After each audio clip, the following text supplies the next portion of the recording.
I go back this minute to the Hebrew temple, and the courtyard of the temple.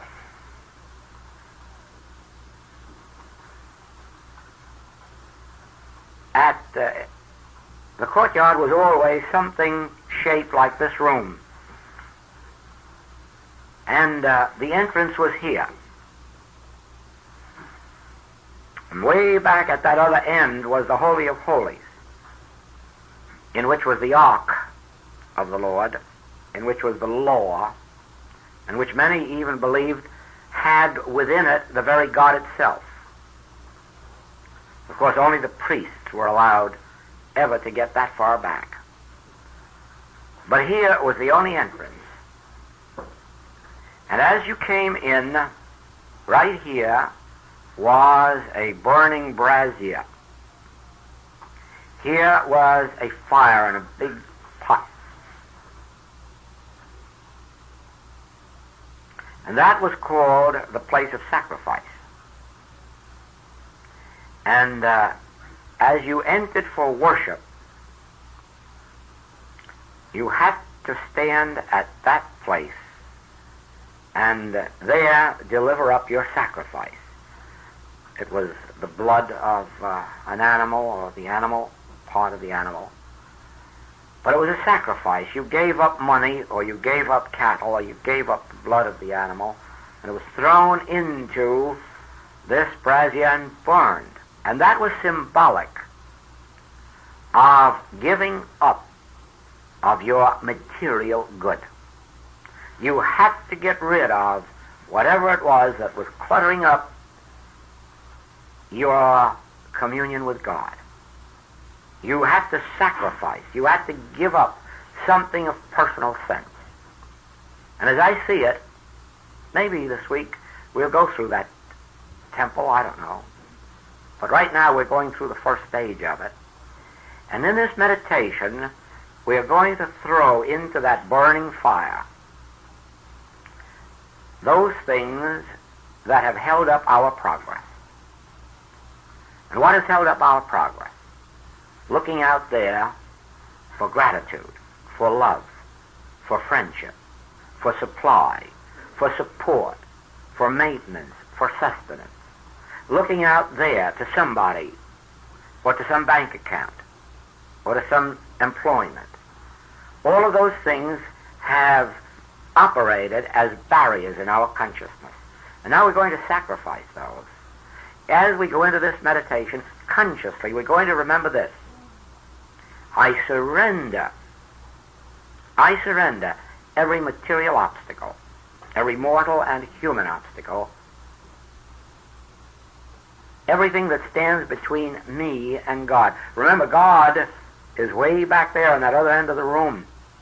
The Ark of the Covenant is back there. God is back there, and you can't get there.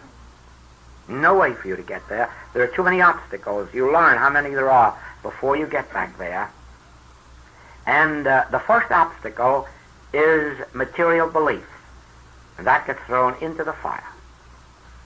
And so, right now, as we go into our meditation, we surrender everything that stands between us and God. And what stands between us and God? The belief that we can get anything from anybody except God. The belief that any good can come to us. That's a material concept. The belief that anything in the world can make us happy except God itself. In thy presence is fullness of life. And we would like to get back there and stand in the presence of God, but at this moment, there are too many things between us and our Heavenly Father. And so, as we meditate, let's surrender them. Let us surrender every desire that we have ever had on earth. Let us even surrender the desire to be healers. Let us surrender the desire to be the Christ. Let us surrender the desire to feed the multitude. Let us surrender the desire to do good to anyone. Let us surrender the desire to be helpful to anyone. Let us surrender every bit of desire but one. All that I seek is thee. Let me be in thy presence. Thy grace is sufficient for me. Oh yes, there's the statement we'll take with us into the meditation. Thy grace is sufficient for me. You know, if you say, thy grace is sufficient for me, don't add to it plus tomorrow's rent. Or, I want thy grace to get me tomorrow's rent. No, thy grace must be tomorrow's rent. Not thy grace and something besides. That is what we are surrendering. The desire for God's grace and something besides. Now, when we say thy grace is sufficient for me, we are going to mean it literally. We're going to surrender the desire for person, place, thing, circumstance, condition, even our hope for heaven. And we're going to be satisfied with thy grace. If we make this purge, if we successfully surrender, if we loose him and let him go, whatever it is we've been holding on to, the desire for recognition, for reward, for gratitude, for love, for understanding, if we'll surrender every bit of that successfully, we may find in only 6 days that we'll stand actually in the presence of God. But you won't come into the presence of God carrying your burdens with you. You won't come into the presence of God carrying any desire for God to do something or be something or get something for you. This will have to be a purification of all human desires in the realization that thy grace, and mean it, really mean it, thy grace. If I could sit here and hold thy hand, I'll never ask you even for tomorrow's breakfast or next week. I'll fast the rest of my days. Just let me hold your hand. I'll never hunger. I'll never thirst.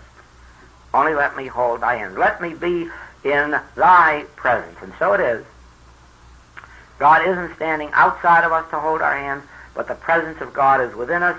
It must be consciously realized, but it won't be by anyone who desires God for any other purpose than realizing God itself. Everyone who has sought God and missed the way has missed it because they have sought God for a reason, for a purpose, for a healing, for supply, for home, for happiness, for something. And God can't be attained that way. God can only be attained one way. A complete surrender of everything and the desire only to bask in thy, but thy grace is sufficient for me. And with that, we'll take another one. My peace I give unto you, not as the world giveth. My peace. Think what it would mean to have the peace of Christ, and yet not have the peace that the world could give, not to have health, wealth, money, not to have position, place, power, only to have a spiritual peace. And just think if you could just desire only my peace, none of the peace that the world gives, only that spirit. Then, if we can truthfully within ourselves feel that all I want is the my peace, the Christ peace, with no thought of what it'll do, with no thought of what it will get for us, just let me have thy peace, my peace, thy grace is sufficient for me, then we will take the next step leading to spiritual fulfillment. And so let us now have this meditation, remembering that only in proportion as you consciously do it within your own consciousness will it be so unto you. You shall decree a thing, and it will be so unto you. So if you will decree this surrender, if you will consciously let go and say, I don't want to live by bread alone, but my life is to be lived by every word that proceedeth out of the mouth of God, do that, and the miracle will follow.